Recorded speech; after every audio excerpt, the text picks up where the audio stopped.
여러분 안녕하십니까? 지금이 말이죠. 2025년 2월 22일 토요일 오후 5시를 가리키고 있습니다. 여러분들한테 전번 시간에 얘기했듯이 중국의 철학자 장자를 하려고 합니다. 이 장자의 이제 초상화인데요. 장자가 이렇게 생겼다고는 믿으시면 안 되겠습니다. 이때는 실물과 똑같이 그리는 초상화 기술이 없었다고 봅니다. 그래서 봅시다. 이렇게 나와 있고 주요 제자백과 사상가라고 이렇게 나와 있습니다. 선정 중국의 인물. 그러니까 1위는 공자가 너무 유명하잖아요. 2위가 시황제, 3위가 노자, 4위가 체륜, 그다음에 5위가 한무제. 앞으로 이런 사람들을 앞으로 전부 내가 다룰 것입니다. 너무 유명한 사람이잖아요. 13위가 장자 이렇게 나왔습니다. 근데 이것은 다수의 사람들이 이렇게 순위를 매긴 것 뿐이지, 이 사람들을 전부 이렇게 순위로 매길 수가 없는 겁니다. 그렇잖아요. 순서를 매길 수가 없다. 그런 얘기죠. 그런 겁니다. 그래서 봅시다. 본명은 장주, 별칭은 남화노선, 남화진인, 둘 다 도교에서 부르는 호칭, 저서는 남화경으로도 부른다. 봉호는 미묘원 통진군, 송나라 추봉, 기원전 369년이라고 했잖아요. 출생이 이제 서기 이전에 기원전 369년에 태어났다고 하니까, 아까도 얘기했지만 그때 기원전 시대는 이렇게 실물과 똑같이 사람을 그리는 그런 초상화 기술이 없었습니다. 그래서 이것이 진짜 장자가 이렇게 생겼다고는 생각할 수가 없는 겁니다. 하나의 상상도죠, 상상도. 송나라 몽에서 출생했다. 여기가 지금 현재로서는 어디냐면은 중화인민공화국 안후이성 혹은 허난성에서 태어났다는 거죠. 사망은 기원전 286년 83세에 사망했다. 이때 기원전 시대에 83세까지 살았다고 하면은 굉장히 장수한 겁니다. 지금으로 말한다면 아마 110살 정도까지 살았다. 이렇게 생각할 수가 있는 겁니다. 굉장히 장수한 겁니다. 사망지는 어디에서 사망했는지는 확실치 않다. 확실하게 알지 못한다 이런 얘기고, 직업은 철학자, 종교는 도교다 이렇게 되어 있습니다. 본명은 장주이고 자는 자유이다. 전국시대 송나라 몽 출신으로 제자백가 중 도가의 대표적인 인물이다. 맹자와 동시대에 살았다고 전해진다. 한때 칠운이라는 말단 관직이 있으나 평생을 가난하게 살았다.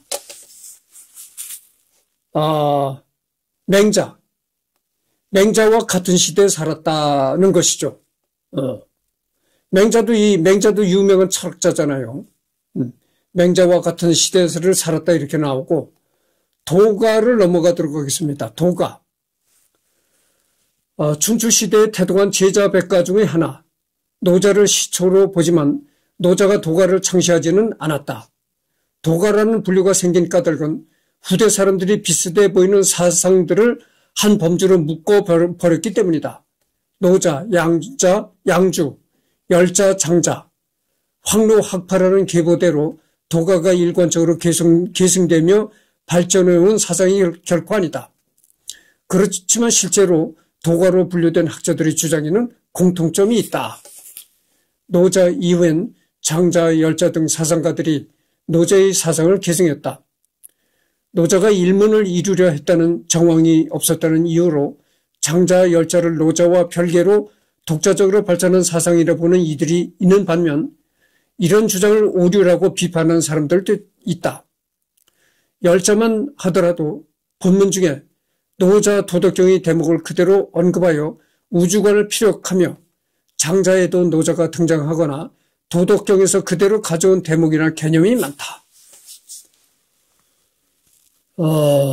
그래서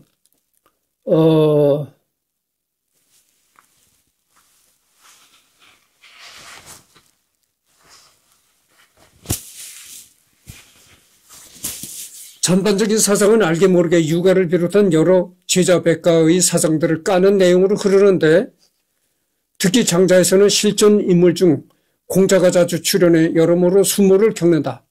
공자라는 존칭 대신 공부나 중리라고 낮춰 불리고 몇몇 내용도 유가 사상을 고수하는 공자의 일파가 망신을 당하거나 공자나 안회 등의 인물이 기존의 유가적 태도를 버리고 도가의 사상, 개념을 소개하는 식으로 전개된다. 이는 세상을 바라보는 유가와 도가의 근본 차이 때문이다. 유가는 예악으로 대표되는 예의범절과 사회규범을 확립함으로써 혼탁한 사회를 바로잡을 수 있다고 주장한 반면, 도가는 그것이 아무리 선으로 합의되었다 할지라도 어떤 기준이 있으면 그것은 필히 구분과 차별을 하게 되고 더 나아가 권력이 되고 폭력이 될 가능성이 높다고 보았다. 즉 세상의 이치를 상대적인 관점으로 보자고 주장했다. 그리고 이러한 사회적 규범이나 기준을 타파하고 오히려 자발성 속에서 삶을 향유하는 자발적 개인들이 모인 국가가 부강해진다고 역설했다.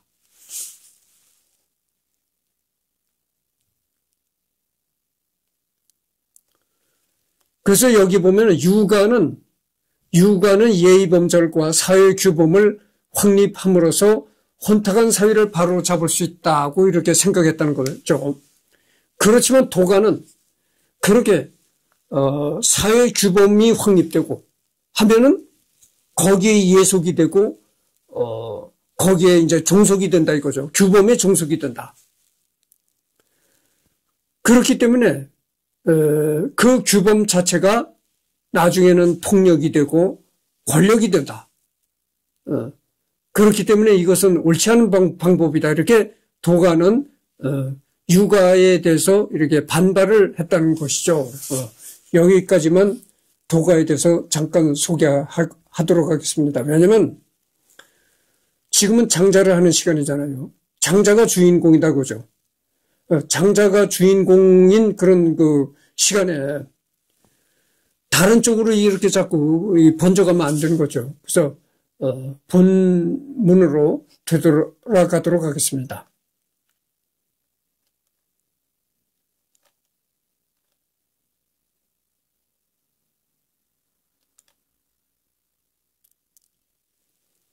그래서 장자는 그 한때는 관직이 있었지만은 그러나 그 평생을 가난하게 살았다. 이 장자라는 사람이 그렇다는 얘기죠. 노자와 사상이 비슷하나 노자는 공을 이루면 뒤로 물러나야 위험이 없다. 백성들에게 하려고 하지 말라는 정치술에 가까운 반면 장자는 정치를 떠나 세속을 초탈하는 삶의 중요성을 강조한다. 물론 장자에도 정치술이 있긴 하다. 하지만 장자 사상의 핵심은 어떤 것을 이래 볼 수도 있고 저래 볼 수도 있으니 사소한 것에 집착하지 말고 자연을 따라 너그러운 마음으로 살자는 것이지, 노자처럼 통치자는 일을 많이 만들지 말고 욕심을 줄여야 된다는 식의 정치적 조언은 아닌 것이다. 그러니까 이 장자는 여러분들 그 노자의 도덕경 아시잖아요. 그 고전을 사랑하는 사람들은 노자의 도덕경을 읽어본 사람들이 많을 것입니다. 도가도 비상도 해가지고 뭐 도를 도라고 말하는 순간 그 도는 진정한 도가 아니다. 뭐 이런 그 노자의 도덕경을 다들 읽어봤을 것입니다. 그래서 이 장자가 주장하는 그런 생각이라는 것은 어떤 때는 그 노자와 비슷한 게 아니냐 이렇게 그 착각을 불러일으킬 수도 있다. 그런 얘기입니다. 그렇지만 장자가 주장하는 것은 근본적으로 노자와 달라 이런 얘기예요. 그러니까 장자는 말이죠. 장자는 뭘 갖다 주장했냐면은 이 세상을 떠나 세속을 초탈하고 세속을 초탈해서 사사로운 세상 일에 집착하지 말고 초연하게 살라 뭐 이런 걸 주장했다는 것이죠. 장자의 내용을 요약하자면 삶은 맞다 또는 아니다 중 하나로 정해지지 않으며 두 개의 상반된 가치는 마치 하나로 이어진 도르래와 같아서 둘을 나누어서 단정하지 말고 큰 하나를 모아 상황에 맞게 조절해 나가는 것이다. 그렇게 작은 생각에 머물러서 옳고 그름을 하나하나 세세하게 따지지 말고 하늘을 뒤덮는 대붕처럼 크게 생각해서 너그럽게 이해할 필요가 있다. 세상을 이렇게 바라보면 추한 사람도 인기가 많을 수 있으며 장애를 가진 사람도 보통 사람과 다를 바 없다는 것이 장자의 생각이다. 이상이 장자의 네 편을 매우 간략하게 요약한 것이다. 각각 소요유, 죄물론, 양생주, 인간세, 덕충부, 대종사, 응제왕에 해당한다. 그러니까 장자는 뭐든지 세세하게 이렇게 나누려고 하지 말라 이런 얘기가 되는 거죠. 그러니까 주로 이제 나무를 세세하게 바라보지 말고 큰 숲을 대범하게 큰 숲을 바라보는 그런 시각으로 인생을 살라 이런 얘기죠. 그러니까 내가 이 표현이 적절한 표현이 될는지는 모르겠습니다만은 우리말이 이런 얘기했잖아요. 일희일비하지 말라. 하나의 사건을 보고 비감을 사지 말고 하나의 현상을 보고 희낙락하지 말라 이런 얘기죠. 그러니까 하나의 일을 보고 비관하거나 하나의 일을 보고 희낙락 즐거워하지 말라 이런 얘기죠. 그것이 바로 세밀한 숲을 보는 처사다 이거죠. 아니 세밀한 나무 하나하나를 보는 그런 편협한 시각이다 그거죠. 그러니까 아까도 얘기했지만 장자라는 건 하나하나 편협하게 나무를 보지 말고 큰 전체적인 숲을 바라보는 가운데에 큰 어떻게 그 생각의 그 큰 어떤 그 틀을 느껴라 뭐 이런 식이 되겠죠. 그러니까 일희일비하는 그런 그 소심함에 사로잡히지 말라 뭐 이런 뜻도 되겠습니다. 그것이 장자의 사상이다 이런 얘기죠. 장자의 사상을 최대한 쉽게 요약하자면 관점주의라고 할 수 있다. 관점주의. 모든 의견은 결국 각자의 관점에서 나온 것이므로 이른바 보편타당한 객관적 기준이 있을 수 없다는 것이다. 모장이나 여의 같은 미녀를 두고 남자들은 모두 아름답다고 하지만 물고기는 그녀들을 보자마자 물속 깊이 들어가 숨는다는 장자의 말처럼 우리 판단은 모두 각자의 처지에 따른 것이므로 자신의 견해를 절대화할 수는 없다. 오리발이 짧은지 하기의 목이 긴지 그 기준은 어디까지나 서로 다른 사물 간의 비교를 통해 이루어진다. 따라서 내 관점에만 집착하지 말고 상대의 관점, 심지어 사물의 관점에서도 사건을 살펴보자는 것이 장자의 주장이다.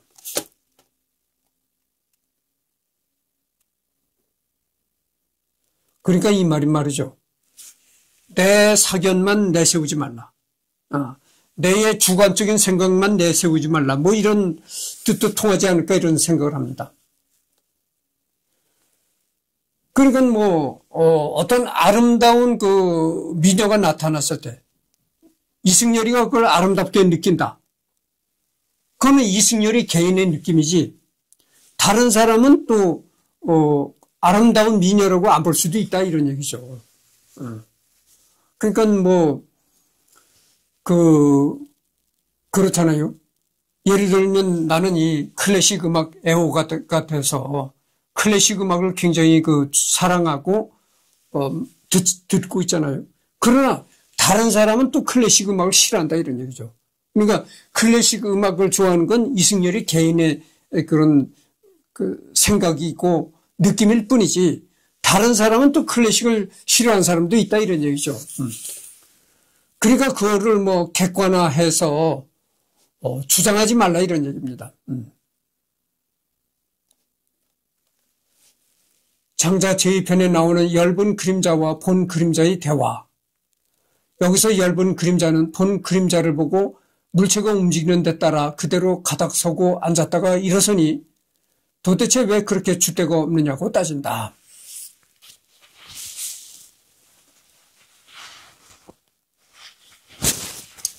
여러분 잠깐만 기다려 주십시오. 잠깐만 물을 준비하고 얘기를 해드리겠습니다.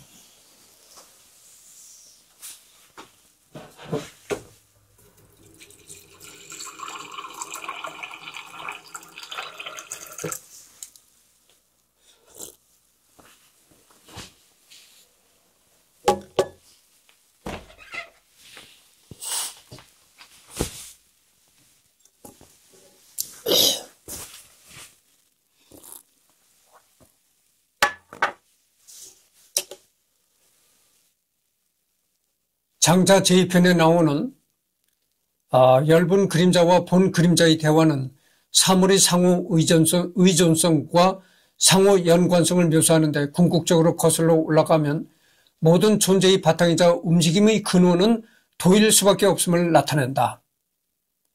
결국 선악, 미추, 고저, 장단 같은 것들은 독립한 절대 개념이 아니라 빙글빙글 돌며 서로 의존하는 상관 개념이라는 것이다. 조삼모사의 일화도 사건의 본질이 하나임을 깨치지 못한 원숭이들이 사물의 양면을 파악하지 못하고 당장의 입장에 따라 자신의 관점을 바꾼 어리석은 모습을 지적하고 있다. 또한 호접지몽의 이야기도 무라일체의 신성함이나 인생무상 같은 것의 호소를 추구했다기보다 장자가 나비의 꿈을 꾸는지 나비가 장자의 꿈을 꾸는지 알 수 없듯이 가상과 실제의 구분은 모호하다는 것을 일깨워주고 있다.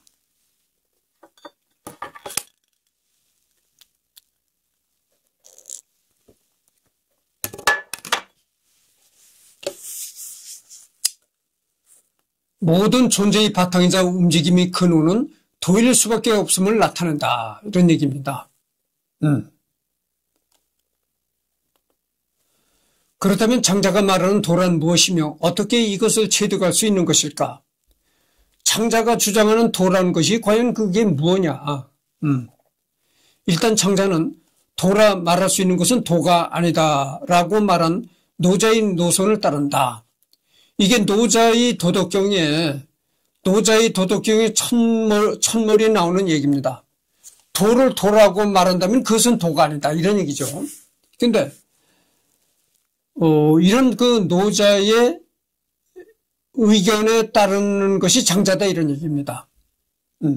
일단 장자도 노자의 이런 그 말에 동의를 한다는 것이죠. 그러니까 도를 도라고 말한다면 그것은 도가 아니다. 말할 수 있는 도는 도가 아니다. 뭐 이런 얘기죠. 한마디로 절대 진리라는 말이나 문자로 나타낼 수 없다는 것이다. 다만 한쪽만을 절대시하는 독선에 빠지지 않고 양쪽을 전체적으로 보기 위해서는 시지비비를 따지는 분별지를 초월해야 하며 좌망과 심재의 태도가 필요하다고 말한다. 나를 잃어버린 상태에서 자연의 순리에 따라 자유롭게 논일다 보면 그것은 곧 양생이 되고 처세의 도가 된다는 것이다. 분별지. 이것이 말이죠. 장자의 이런 생각이 불교의 이 교리와 일맥상통한 점이 있습니다. 불교에서 주장하는 게 이겁니다. 분별심을 갖지 말라. 이런 걸 불교에서 꾸준히 이제 그 불교 교리로 이제 스님들이 얘기를 하거든요. 분별심을 갖지 말라. 근데 여기도 이제 그런 얘기가 나온 겁니다.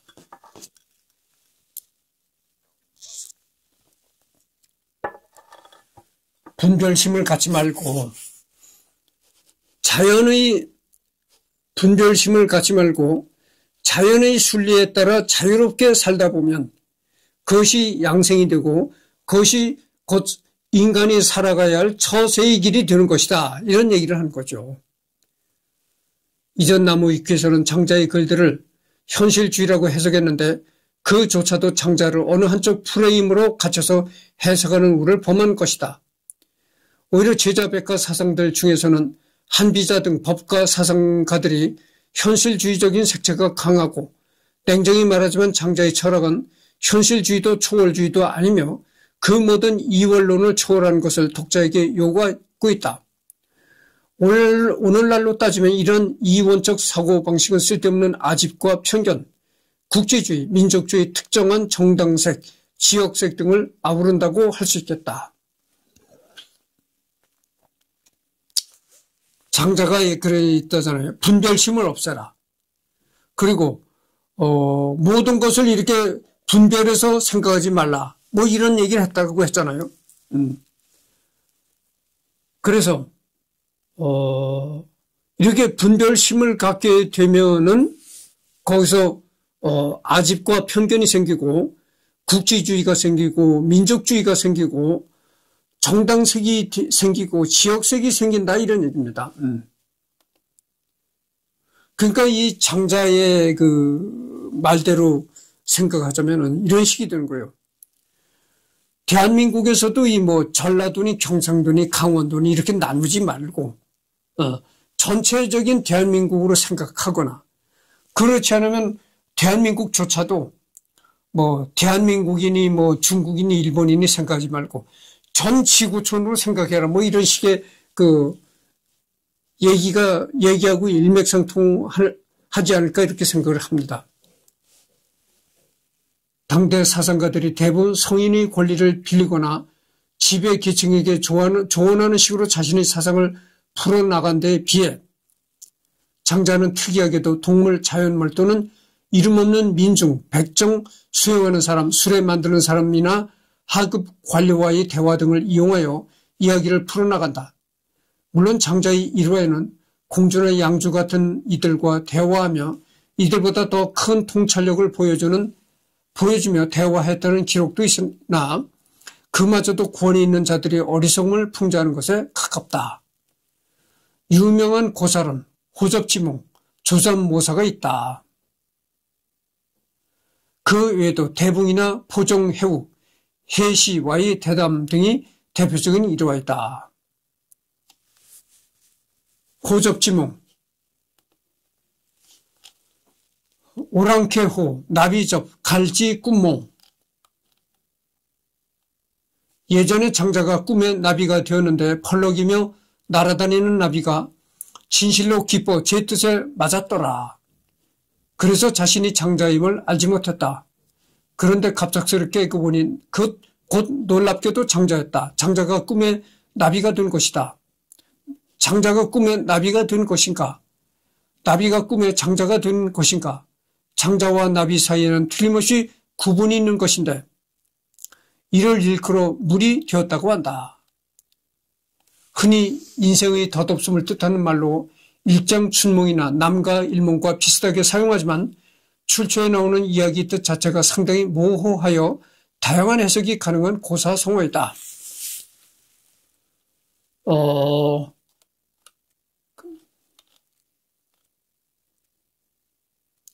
물론 눈에 보이기에 장자와 나비 사이에는 구분이 있다. 그러나 만물의 변화의 원리, 즉 자연의 커다란 도 속에서 그것을 인간이 인위적으로 구분하는 것은 아무런 의미가 없다. 어느 한 관점을 갖고 고착될 나는 존재하지 않으며 만물에는 구분이 없는 것이다. 그래서 장자의 나비의 꿈은 역으로 나비의 장자 꿈과 차이가 없다. 더 나아가 내가 원래 장자라는 사람인지 나비인지는 중요하지도 않다. 도는 그저 끊임없이 약동하는 탓에 그런 인위적인 구분은 오로지 인간의 관점에 따릅니다. 재물론의 다른 부분들을 봐도 장자는 약동하는 도를 인간의 지로 정의 내릴 수 있다고 보지 않는다. 서양 철학에서의 유사한 논의. 다만 이 사유가 특별히 동양적인 것인가 혹은 동양이 선점한 주제인가라고 묻는다면 사실 별로 그렇지도 않은 것이 서양에서도 이와 같은 생각은 고대 그리스 시대부터 계속 되어온 것이다. 신화적 사유에서 자주 보이는 형식이기도 하다. 이러한 생각은 근대에도 보인다. 그 유명한 데카르트의 나는 생각한다. 고런 나는 존재한다는 확신도 이른바 꿈의 가설을 통과한 이후에 나오는 진리다. 물론 근대 이후에 이러한 사유는 점점 서양 철학사에서 사라지는 것도 사실이긴 하다. 그런 현대로 들어가면서 다시 프리드리히 니체가 관점주의적 태도를 취하면서 장자와 유사한 생각들을 펼쳐나간다. 그리고 니체의 영향을 받은 현대 포스트 모더니즘에 이르러서는 이런 사유들이 오히려 철학계 내에서 흔히 보여지는 대표적인 생각들이 되어버렸다. 질 딜로이지가 동물득이라는 철학적 사유를 진행한 것이 대표적인 예이다. 여기서 프리드리 니체. 니체도 내가 인물백과에서 아직도 다루지 않았을 것으로 내가 생각합니다. 언젠간 니체도 해야 되겠죠. 포스트 모더니즘. 포스트 모더니즘은 서구 모더니즘의 이성 중심주의를 의심하는 사상적 및 정치적 경향의 총칭이다. 이전 철학사조의 흐름과 유사하게 포스트 모더니즘은 지배적 사상이었던 모더니즘에 반하는 사상을 갖고 출발하였다고 이해하면 쉽다. 간결하게 정리하자면 기존 사회의 주류였던 이성, 합리성, 근대성, 거대 담론 등으로 대표되는 모더니즘을 해체하려는 사상적 경향성이다. 이런 포스트 모더니즘의 범주를 이해하기 위해서는 모더니즘과 포스트 모더니즘에 관한 배경 지식이 필요하다.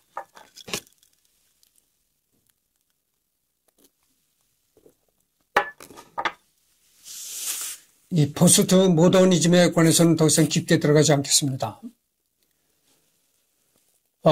그래서 이 질 딜레이즈도 언젠가 내가 그 인간 백과에서 다뤄볼 것입니다. 동양에서도 멀리서 찾을 것도 없이 불교가 바로 이 분야 관련 연구에 정점을 찍은 사상이기 때문에 상당히 오랫동안 고찰되어 온 주제인 걸 알 수 있다.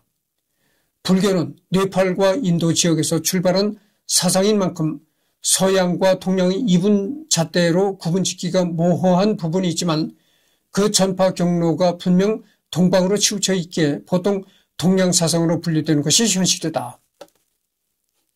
초기 경전과 불교 설화들을 살펴보면 인간이 되었다가 동물이 되었다가 자유자재로 변하는 것을 쉽게 볼 수 있다. 이러한 특징 때문에 장자 사상은 현재까지도 불교 사상과 매우 많이 얽히며 관련 비교학 지식과 학계 연구가 상당량 축적되어 있다.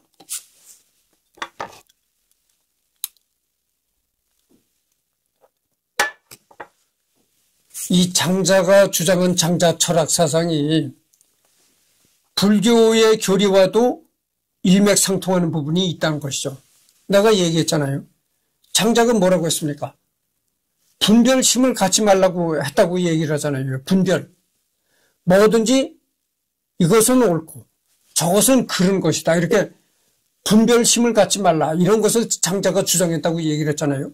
근데 그는 불교 분별심을 갖지 말라고 또 주장하고 나오는 게 바로 불교다 이 말이죠. 그런 점으로 볼 때 불교와 이 장자의 사상은 일맥상통한다. 그런 얘기를 내가 했잖아요. 바로 그 말이 여기 나오는 겁니다.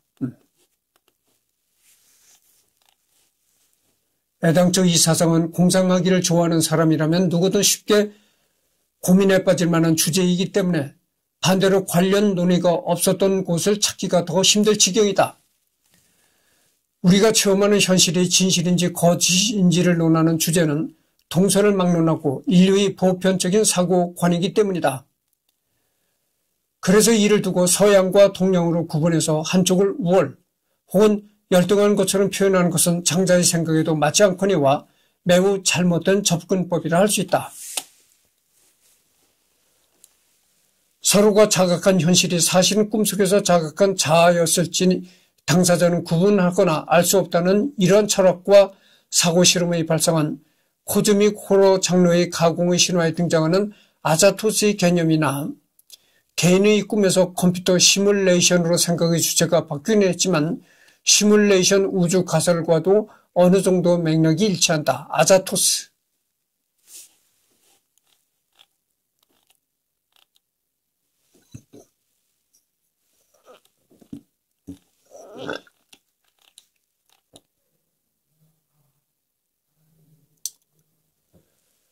모든 영속의 한 가운데서 끓어오르며 불경슬에 중얼대는 지옥 밑바닥의 혼돈이 만들어낸 마지막 부정령의 악, 무한한 데몬 술탄 아자토스. 어느 누구도 감히 큰 소리로 그 이름을 부르지 못한다. 그는 격렬하게 울리는 북소리와 저주받은 플룻의 단조로운 구성가락 한가운데서의 상상할 수가 없는 어두운 방 안에서 개걸스럽게 갉아먹는 존재다. 이렇게 나왔네요.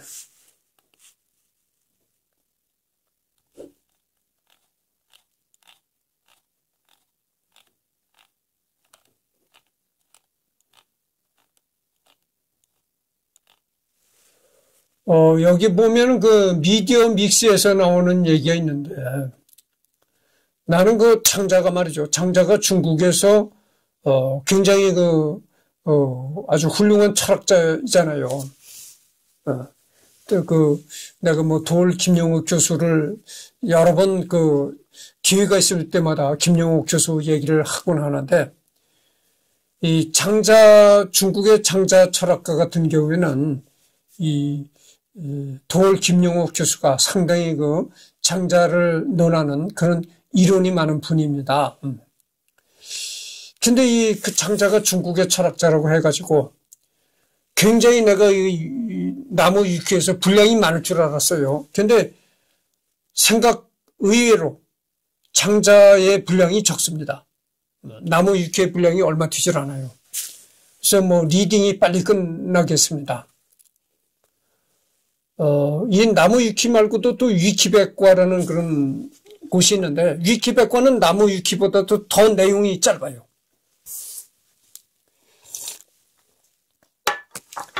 그래서 창자가 철학자이기 때문에 굉장히 나무 위키의 분량이 많을 것이다 이렇게 생각했는데, 의외로 분량이 얼마 안 됩니다.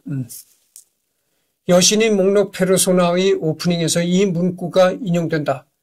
페르소나 시리즈 대대로 팔레몬의 상징인 나비도 호접지몽에서 비롯된다는 것. 러브 플러스에서도 린코와의 꿈, 이벤트 중 하나로 나온다.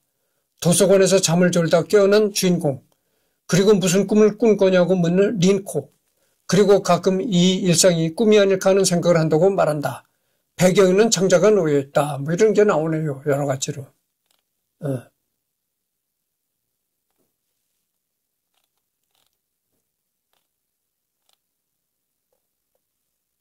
그래서 지금 33번을 경과하고 있습니다. 여담, 과학적으로 따져보면 꿈을 꿀 수 있는 동물은 꽤 많지만 나비는 단순해서 꿈을 꿀 수 없다고 한다. 2006년 1월 29일에 KBS에서 설 특선으로 방영하였던 호접몽이라는 애니메이션이 있었으나 호접지몽과는 관계없는 내용이다. 중국판 로미오와 줄리엣이라 불리는 양산백과 축경대의 이야기인 나비지혜를 원작으로 만들어졌다. 참고로 KBS 방영 당시 성우는 양산백은 김일, 추경대는 배정미가 맡았다. 이런 얘기로 끝을 맺습니다.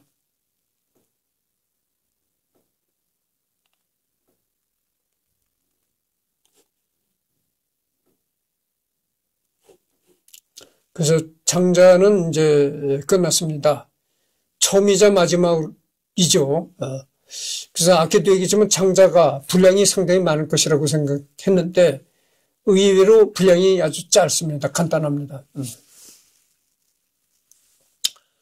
그래서 오늘로선 더 이상 녹화가 없고 일요일 내일은 또 다른 사람을 선정해서 하도록 하겠습니다.